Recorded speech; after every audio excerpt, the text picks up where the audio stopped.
Because so many of us, don't you find yourself in the conversations where people say, I don't have a choice? Yeah, I find myself saying that a lot of times as well. I don't have a choice. I've got no options, or I've got to do this. And that feeling of I've got no choice is that the same feeling of being stuck. Yeah. So how do we choose? For me, I think it was realizing that we can choose. We have entire control over ourselves, over our thinking, what we do, how we say, how we behave. It is entirely ours. If I want to grow, I'd like that somebody to say, okay, I'm giving you a little path, or I'm holding your hand and I'm mentoring you and coaching you. So why are we not taking ourselves as a project? If I feel stuck, but I actually don't know what I want. Yeah. How do you work with that?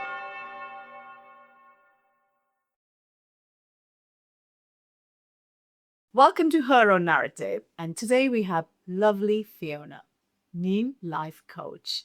What she talks about is what we want to hear about. Is confidence and fear. What is holding us back?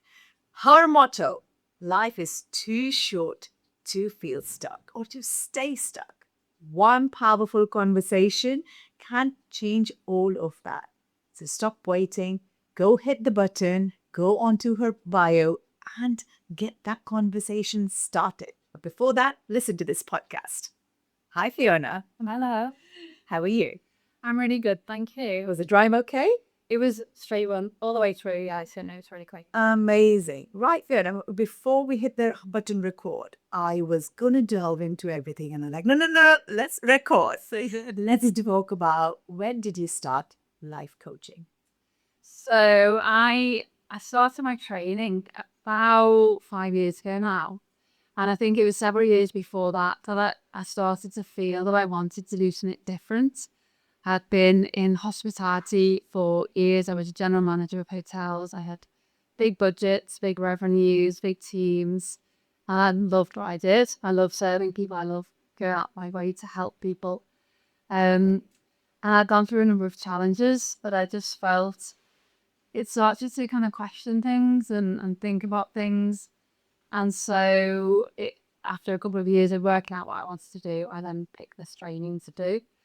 And the training was transformational for me. That's the big part about what I do, is that I know where you can be and where you can get to. So I thought I was going to learn this skill to help other people, but actually it was a transformation I didn't even know that I needed. So it was a Crazy, isn't it? person that I've become, yeah. So what was your aha moment then? For me, I think it was realizing that we can choose. We have entire control over ourselves, over our thinking, what we do, how we say, how we behave. It is entirely ours to choose. My gosh, I love it what you just said. Yeah. We can choose. Because so many of us, don't you find yourself in the conversations where people say, I don't have a choice? Yeah, I find myself saying that a lot of times as well. I don't have a choice. I've got no options, or I've got to do this. And that feeling of I've got no choice is that the same feeling of being stuck. Yeah. So how do we choose?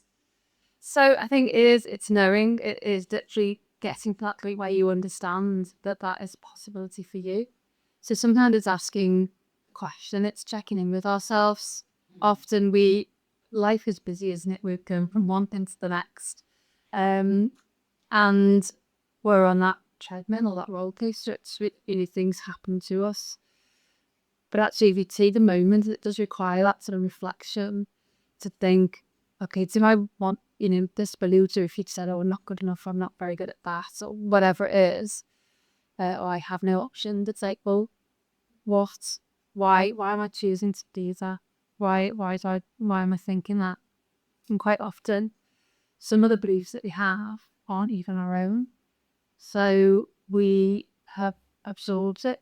Maybe it's how you conditioned. Maybe is that right? What you're saying? So on a workshop I did yesterday, one lady has a bit of a moment where she went back to being 8 years old, and she's in a classroom, and she remembered, she'd never thought this before, she's in her 50s now, and she said, oh my goodness, I've just pictured a teacher telling me I'm a chatterbox.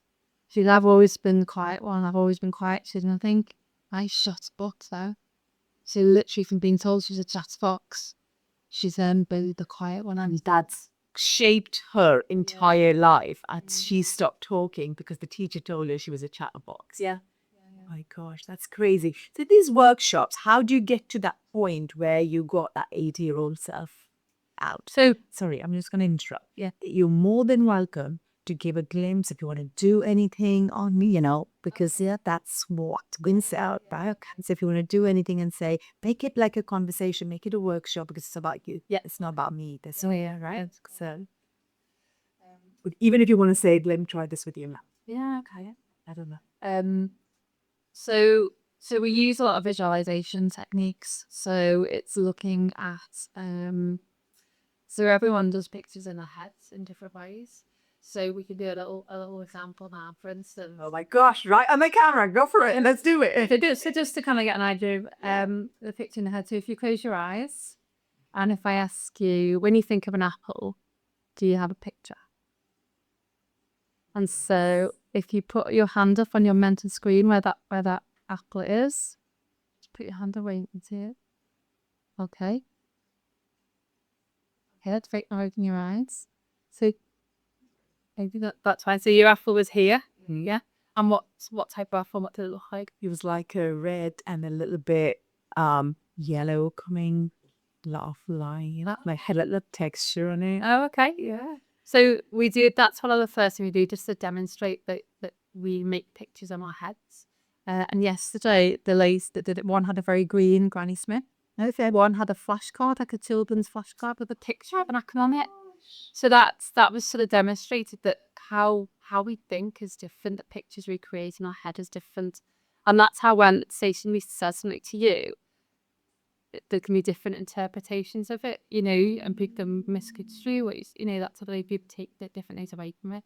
So apple is an apple, but we all think of an apple as in a different way. Interesting. So would you like to go to flights in the past? Maybe visit a past memory? Yeah, that's okay. So if you close your eyes, okay. So we're going to place up above your timeline, and as you float up, that can be on breeze, on a balloon, whatever feels most comfortable for you for floating up above now.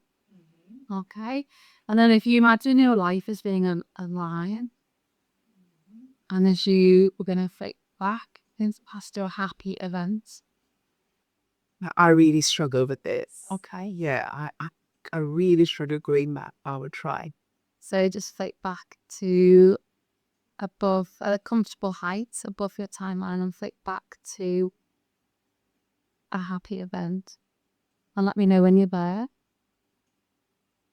Okay. Should you float down closer to the happy event? Do you notice the emotions? You're getting stronger. Okay, great. So now if you float higher above that happy event, go way high up so that your timeline looks like an inch long, so that you're so far away. Do you notice that the emotions relax? Yes. Yeah, okay. So we float back down to your comfortable height, then float back to now, and then float back down to the and then good nice and relative. Yeah. Okay. Yeah. How was that? That was interesting. Yeah. Very interesting. It's a memory which I hadn't thought about for a very, very, very, very long time. Yeah. Oh my gosh, that's crazy. It was basically in my family home, all the cousins together, which I haven't thought about for a very long time, and we're just sitting there and laughing and joking and just. I mean, it sounds a lovely childhood. Oh, Don't you're bringing that back. No, Bill. But our unconscious mind stores all our memories, but we can't consciously remember them, all at one time. And so we do this sort of visualization process where we can access sort of past things, but also we can look to the future. So when we do goal setting workshops, we create a picture and we place it into our future as well. That's so interesting. So we've got past memories, and in your goal setting, you're saying we can actually visualize our future, Achieving that goal, yeah. achieving that goal, and what it would look like and what emotions would it bring. That's very, very, very Once you place that, once you get that picture, get clarity on it, then that your unconscious mind can't tell the difference between what's real and what's imagined. So by placing it into your thinking in a future sort of sense, you're then working towards that. You believe that's possible. You believe it. So you subconsciously keep working towards it because you know it is there. Yeah, Right? yeah. I use the term unconscious mind. You mentioned subconscious, but the unconscious mind has such vast capacity that I like to call the unconscious mind because sub suggests that it's lower than the conscious mind, that it has less capability, for instance. So the unconscious mind is things that you're unconsciously aware of, but it's so amazing and so vast. Tell me a little bit more. It is so steady. So what do you mean like unconscious mind is there? So tell me all the layers of mind. So you've got conscious mind. So let's talk about this. So we've got unconscious mind. Yeah. Yep. And your Do you want to write it down? Let's because I like it, like a little just explain it. So How do you do this? So your conscious mind is like if you were to have a conversation with somebody and it's going to be a difficult conversation, Yeah. you might be really conscious about the words that you're using and how you speak, and because you want it to go really well, like you want to be really careful about what you're saying. But unconsciously, when we talk unconsciously, you talk with a friend and you just not showing their way. Things just come out of our mouth. So we don't really have the ability to sort of process it properly first. And that's why sometimes people say things that they don't mean as well, because it comes out. And when you meet it, you maybe. But then, isn't there a contradiction? You're saying they don't mean it, but then unconsciously they were aware of it. It came out. So, and maybe if you thought about it, you would have rephrased it differently. So, okay. So the conscious mind has quite a limited capacity. So if I asked you to think of, I don't know, 7 shampoo brands, for instance, you'd be at 5 or something, and then you get a bit further and you have to sort of dig deep for that thinking. But the unconscious mind has like huge capacity, so it stores all our memories. It stores them in 2 sort of separate filing cabinets. So in my head, they are like literally a filing cabinet, the pictures that we make in our heads. So it's in chronological order, and then it's also stored in each emotion has its own drawer. So if ever you're feeling a certain way, and then sometimes you might start to feel worse because all the memories kind of come in and, sort of add to that pot. It's because they're all stored in the same filing cabinet drawer, so to speak. But the unconscious mind, it runs the body. So if you think you haven't got to think about breathing, you haven't got to think about blinking, you haven't got to think about lots of things. If you cut your skin, you've got to think about how it heals. Your body is, it's run by that. It can't tell the difference between real and imagined. So again, what you tell yourself matters. It believes everything that you say. So if you say, I'm an idiot. So unconsciously, you're going to start believing that you're an idiot. If you tell yourself, look, I can't do this, you unconsciously start believing. Okay, so that's where the fear is kind of... it's the ring. Okay. Yeah, and also, so again, that sort of not being is sort of the difference between real and imagined. If you can picture yourself doing something, then you're telling it that that's possible. You're telling it that you can do that. So on the drive down, for instance, Sarah Cox is doing like a ultramarathon thing on Radio 1, and she had Sydney that as a yesterday. And so it's like, if I was that, I would, picturing her, or she should be picturing herself passing the finish line. You should be picture yourself doing that. So they're more likely that you're going to get there. And then you're attaching them. So what you're saying, Sam, I did it. I said it. I'm amazed. I'm so proud of myself. Those words that you're saying. So it's attaching the visual, the achieving that goal, the words, the self-talk, and also the emotion. Yeah. So you know what, Fiona, I've got this very, I will just say the way it is, because, this whole thing about affirmation and be kind to yourself and your words matter, and, manifestation and visualization and everything. I believe all these things have always been there, right?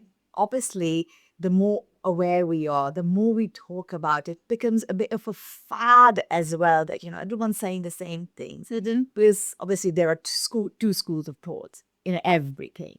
So there is a school of thought. They will say, "Yes, I believe in this and the universe, and I am a firm believer." Like what you're saying. If I keep telling myself I'm gonna get to go, I will keep going because I will wake up with that yeah, with that, conviction that I'm going to do it.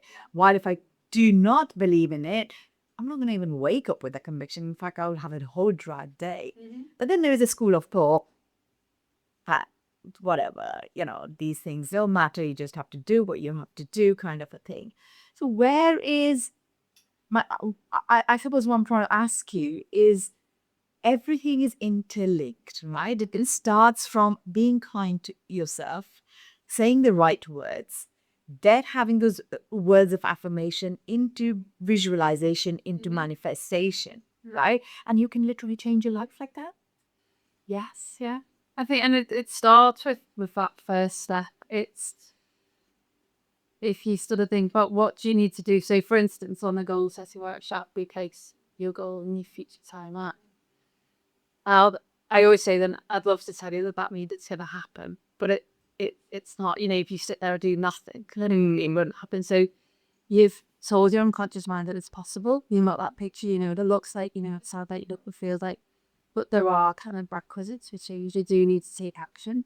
You do need to set boundaries. So, if you've changed, if you've decided you're going to do something and it's maybe a bit new and a bit different, but people are saying, oh, you're not very confident, why would you do that? Or you're not very this, why, how, when the people start questioning it. So you have to be quite strong in what it is you want to do, why you want to do it, so that you sort of enforce those values and sort of prove yourself, if you like, to yourself. And some bits of those is taking action. So it is through deciding what are all the steps I need to take to get to that goal. And by, it could be the smallest step that made you then go, I did do the next one. I did that. Yeah, it's like small step. One small step leads to another one, and then eventually you get to a bigger one. It is. And if you look at that big goal, if it's huge, and it might be miles away, it might be a 5 year goal. But after you've taken that first step, and so there's little steps, and as your confidence grows, you go further on the path. I'm getting so interested. Look, can you see my chair moving? Have I done it? I need a little bit more here. So this is so interesting. Is I just had a couple of days ago, I was recording with someone and we were talking exactly the same thing. Take one small step, take one small step. And in today's world, why is everybody, and you say that in your on your handle as well, we need the mentoring.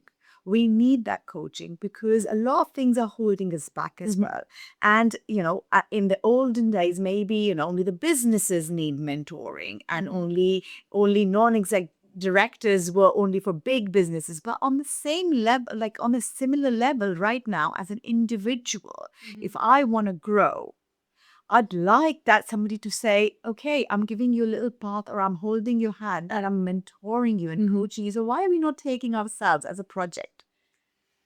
I think, I think, I think sometimes we do start that or we do want to, but I think fear is a big sort of, And do you think people don't put value to it? Then why am I going to spend money on a coach to coach my individual needs? Do you understand? Is there still something like is it an educational piece we're missing here? I think people will often invest. There's lots of things you spend your money on, isn't there? So there's whether it's children first. So again, it's you might eradicate it for them, and we often, particularly the women, prioritize ourselves last. Yes. Looking prioritize, so we do everything first, and we become the last. The last of the list. Yes, and I think that's a lot of women are like that. Yeah, it's typically for one reason or another. And I think it's change, making that change. It's deciding, you will wait till you're ready. But I think it's choosing you. It's deciding that I want to do this. Once you've made that decision, you still might need some support in guiding you through that. Because your thinking is your thinking. It's in the result of your upbringing, your childhood, your memories, your experiences, those key people in your life, whether it's a teacher, whether it's a parent, whether it's a sibling, those things that people say, that you are everything of that. Yeah. And so to change that, it might need some fresh perspective or different thinking or asking a question. Yes.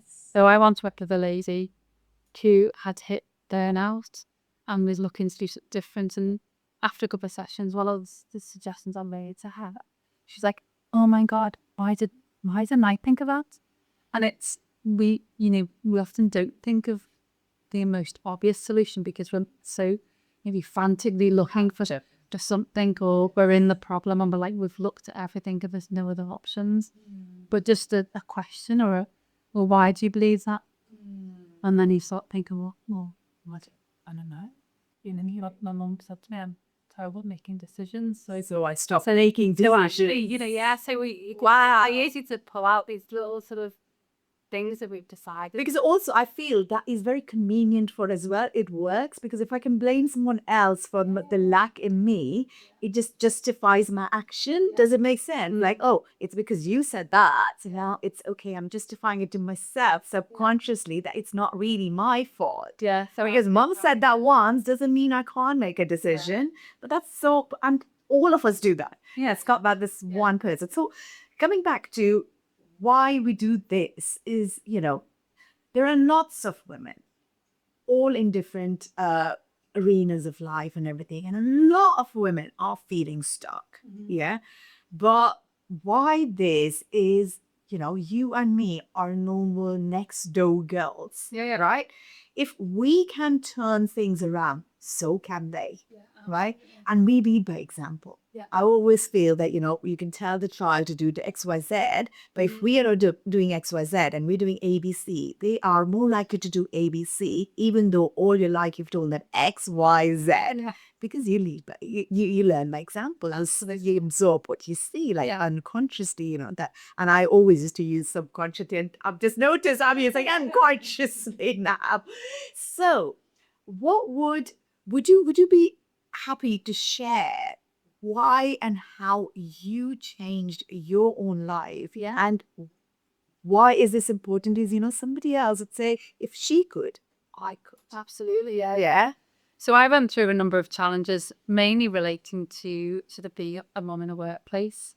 And I remember going for an interview, and I'd invested quite a lot. It was like a 2-hour drive to this place for the interview. It was a mystery shop to the hotel. I did a report on everything I would do to make that hotel better, more profitable, and all the rest of it. Went back to a second interview to present this. And in that second interview, he said, "Oh, but you've got children, how will you cope?"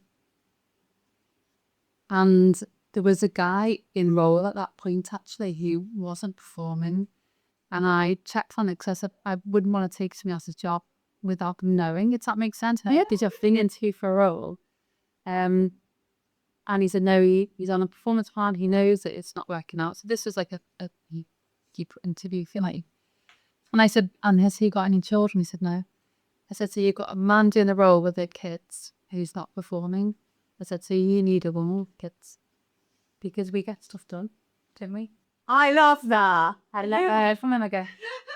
You never right from. Well, dodged a bullet there, and this, that if that was his mentality, then it was. We were. Because you'll never ask a man if you've got children. No. Yeah. You're capable, I'll give you a job because somebody else is going to be responsible for that. Yeah. Children are part of your life. Yeah. So why are we put in that situation where, of course, if I'm applying for a job, I think I'm capable of it. I think I can do it in spite of having my beautiful children. In fact, they will possibly push me to do that. What do you do? That is the thing, I'm breadwinner. I had children, and you meant it work. You made it work. It's like, say, lead by example. You set that strong female lead, come in, that's what you're doing. So that was that. And then I did get a job. And 3 people that I know in the industry all contacted me separately, sort of saying, "Oh, just want to let you know that that person that you can work for, is a bit difficult, and if she likes you, great. If she doesn't like you, stuffed. Yeah. And so I didn't have a job, so I went for it. And I also thought, I know myself. I know I'm capable. I know I'm easygoing, easy to work with. and and so I felt that I would be okay with that. And the first 6 months were fine. And then she was a bully. She was, I developed anxiety that I'd never ever had before. And thankfully I'd never had since. But that whole time, you develop this kind of anxiousness about going to work or seeing the car in the car park, know that she's there that day. And even it spills into all areas of your life, and you going home tense, upset, or like you snap at the kids or stuff. It kind of becomes all consuming. And I would have left. I think most people say, why don't you leave? But we had a house sale going through. You're willing this house sale to happen as quickly as possible. Then it fell through. So we're trying to view new houses. And we saw 11 houses in one day, just trying to find the next house that we were going to move to. And eventually I got sacked. So I got sacked. She paid me 4 months' pay. So that tells you a little bit about what she really protecting herself. But I walked into a new job 3 days later, and it was only really then that I realised how challenging the previous sort of 12 months had been. How I'd changed as a person, as worn down, burnt out. It was just horrible. So as I kind of rebuilt things and regained confidence and felt better, I just realised that these things happen to women every day, all over the world, all the time. And whilst I had resilience and support, if you like, to get back to who I was and feel myself again, so many women don't have it and can't, and they don't go for the big job again because they think the last time that happened, that this happened, so I'm just going to do this. Or they don't stand up for themselves again because they think, well, last time it's that, I was shut down. yeah. Yes. And so they stay small, they stay stuck. And I thought, I want to help them. And that's when I It's amazing. Well done, you. Thank you. Well done, you. And we just spoke about that, how your business is taken off and how you did your first webinar. Tell me all about your first, first week of everything. So I started the business 5 years ago after my training, and I was doing it alongside a day job. So I was running 2 hotels in Liverpool city centre, and I have two beautiful girls. So the business kind of had like a little bit of me as and when. And I decided earlier this year that actually I really want to do this. I really want to make a go of it. So I've got to do that scary leap thing and leave the career job and give it all I've got. So I left my job in August and have just been working on the business. And so this week, it's a week of first. So I did a webinar on how to quiet your inner critic.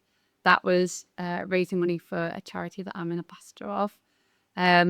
Yesterday I did a goal setting workshop. So I've done that workshop before, but in smaller chunks. So at a yoga retreat and at a wellbeing festival. But yesterday was my first full day event. And today my first podcast. So it's been a busy week. It's amazing. Would you have ever thought a year ago when you quit your job, this is going to happen so soon and you're going to start doing all of these things? But even my dad have confidence. That's the thing that I would say, is that people might look at me now and think, oh, well, it's okay to be loose. She's confident to that. But, everything I've done this week, even 4 or 5 years ago, I would have been absolutely terrified of doing it, 100%. And this is the whole thing of, why, if you and me can do it, why can't you? What is stopping you? And it's that leap of faith, 100% that leap of faith. But then, come on, do it. Don't stop yourself. You live once. You've come here for a reason. And if there's a burning desire, you think it's worth just letting it go. Yeah. But it stays with you. Like, say, if you've got a calling, it'll keep poking you. It's that thing kind of keeps coming up and saying, "What, are you going to do that this year? Are you going to do that this month? Are you going to do this thing?" So what is your message to somebody who's listening to this, who's getting really, really inspired by your story? What is your message? One message you'd leave them with that would leave them questioning themselves even more. So quite often people might ask themselves, what's the worst that could happen? You know, in doing something, or people say to you, you know, just, well, what's the worst that could happen? And so naturally you then start thinking your worst case scenarios, like if it's, I could stumble, or I could fall over, or I could fail, or, you know. But I think I tend to ask you, what's the best that could happen? Because if you start to think, well, what's the best that could happen? I could get a new pint, or I could get this, or I could... and then your unconscious mind starts thinking of those best case scenarios, or those good things that happen. And as you start to think of that, and you think of more opportunity and more paths and more ways to achieve your goal, so focusing with a positive intent of what's the best that could happen. And I think also it's just doing it.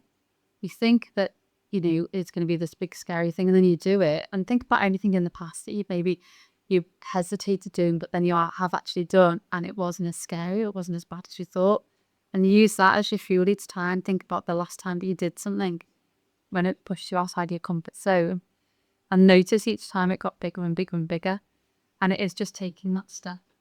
Yes, girls, do it. Just do it, isn't it? And give it a go. Give it a go. Because what's again? I was gonna say what's the worst that's gonna happen, but thank you. You actually changed a lot of words for me today. Yeah. I'm not any more subconscious. I'm more unconscious mind. And yeah, but what's the best gonna happen? Because yes, there is the best scenarios are gonna push us more, isn't it? Yeah, no, absolutely. Yeah, that's a great conversation. Yeah, I was going to say, I would ask a couple of months ago, like, what's your biggest failure? And I had to have that thinking. I didn't have that. I literally didn't have a failure, because I've reframed that. That's the saying, is that there is no failure, only feedback. So if something hasn't worked out, it's giving you some feedback. What would you do next time? What do you do differently? How could you improve it? And if you take that information, and the next time you do it, it'll be better. So instead of doing something and it's a failure, which you're rubbish, it's like, okay, what 2 things can I take away, or what 3 things can I think about to make this better next time? Yes, I do feel somewhere, this is shifting, like slowly, because obviously it is shifting because I have some beautiful, amazing women coming to this, and we're all talking similar things. And we all have similar journeys where we thought, no, I'm going to shift something in my life because if I'm not happy, if there's a calling and I'm not listening to it, I don't want to die with it. That calling and I'm not done anything. I don't want to be on my deathbed and say, I wish. But at the same time, there are lots of women out there who are still feeling super duper stuck and they're not feeling very confident about themselves. And it's always, I wish I can do that. So what's stopping you? And most of the times it's about finances. Most of the times about confidence. Most of the times it's about I don't know if I can do it and I'm going to fail. But is it because all these things are actually interlinked to judgment? It can, yeah, it can be. I think if you remove that, I think there's things on Instagram where people say, what if, you Sandra from year 9 or whatever at school sees it, I see it a post on Instagram or something. Like, so what? And also, there's that much content these days that people go for what they want with the 3-second attention span. So if you've, shared something or posted something, or you want to start saying, sharing information online, for instance, if it resonates, it'll land. If it doesn't, this might pass. So, you put so much time and effort and worry into things, but actually, no amount of worry, sorry, no amount of regret will change the past, and no amount of worry will change the future. So you can worry all you want, but it's not going to change anything. You can regret something. Again, you can't go back in time and change it. So it's living with those decisions and making it right. What's the next step that you can do to move you where you want to get to? So I think some of the big things is having a goal, so knowing what you want. Because if you don't know what you're moving towards, then you are just moving in any direction. And I think I like to get people to find a role model. So somebody who's done it before, who's done it already. So that could be somebody who's famous and there's a, an autobiography, or, some way that you can find information about them and what their journey is. But also it's finding somebody who's maybe local. So before I sort of took the leap, I reached out to some of my network who you believe have their own businesses and said, can I meet you for a coffee? And I would just say, like, how did you do it? When did you know? What would you do if you're starting again? What's the best piece of advice? And 3 ladies all met with me and were more than happy to have coffee and just pour out there. This is what I would do. This is what I did first. This is what I did, and then you're learning some of the steps to take to move you to where you want to get to. And is it okay that the goal, because some of them would say that and like, okay, I feel stuck, but I actually don't know what I want. Yeah. How do you work with that? So you can start to make some notes of what you want, but you can also start with a list of what you don't want, because often people know more about what they don't want than what they want. So if you write a list of all that, say like, I don't want to work weekends, I don't want to work this, I don't want to travel, I don't, and then what's the opposite? And by flipping what you don't want can start to shape what you do want. And also yesterday on the workshop, what people found is that sitting down and taking the time to think about these, because we don't generally make that time. So sitting down and having that guided process to ask the questions and I to think. And it was lovely because sometimes I'd be like, but I've just thought of something out, so once you're opening up your mind to that thinking and to allowing that sort of discovery, other stuff just pops in then. And kind of cool. And also, I do firmly believe that you thrive in a group as well. Yeah. If you've got the right community around you, yeah, obviously that matters a lot, because if you've got the wrong people around you, you can be pulled down as well. Yeah. But if you've got the right people and we're all in a similar kind of, place in their lives, you do thrive off each other as well. And you think, okay, fine, if she's going through, first of all, I'm okay to go through that. Yes, it's permission to feel. Absolutely, yeah. But at the same time, if, I didn't think about this, but they thought about it, it's okay. There's a permission to actually steal the idea and say, hey, I want that. Not let's, But it's not about reinventing the wheel. Is it, there's billions of people in France. So all the ideas are probably already out there. Are already, it's just, finding it and putting your spin on it and doing it your way. Because that's your uniqueness, isn't it? There is already a toothbrush out there or a toothpaste there, but doesn't stop somebody else bringing a toothpaste, right? But that's going to be their spin on it, and that's going to be a totally unique toothpaste. Yeah. If not only because of branding. Yeah. So we were talking about, being around the people, and obviously when you're thriving in a good group, do you believe it's the energies we kind of soak in? And yeah. I think it's about choosing who you want to spend time with, choosing who supports you and lifts you up and who gives you good energy, because quite often, and it might be, some of the best support I get is from almost like strangers online, or an ex-work colleague likes every post, and they're supporting you through, and they didn't have to, they are choosing to support you. And I think it's finding your cheerleader. So if you feel that you need that support or that guidance or advice, it is about being around people who boost you and give you energy. And the people who drain it, they could be family, they could be closest friends, but actually you find that the draining, it's like choosing where you spend your time, who charges you up as well. That is so, so great, because all we've spoken about is, we've spoken about so many things, but the most amazing, the key takeaways here are, girls, choose. We have an option to choose. The choices we make about choosing who we want to spend the time with, who is actually giving us positive vibes, who is draining our energy.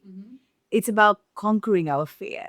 It's about building the confidence, and all that can be done in a very, very guided way as well. We don't have to feel lost. We don't have to say, oh my gosh, I don't know what to do. Because if your child comes to you saying those things, you will put that kid through the right support system. So what is stopping you? What is stopping us? We need to prioritize ourselves, and we need to give ourselves that support. And we have amazing people like yourselves out there in the world who do feel so passionately about helping us. So please prioritize yourself. Please invest in yourself and let's change the world, because I think women are waking up. Thank you so much for having me. It's been an absolutely amazing experience. My first podcast. Yeah, too many more. I know. But no, it's been a great experience. And I think, yeah, I've loved every minute of it. Thank you for having me. Thank you.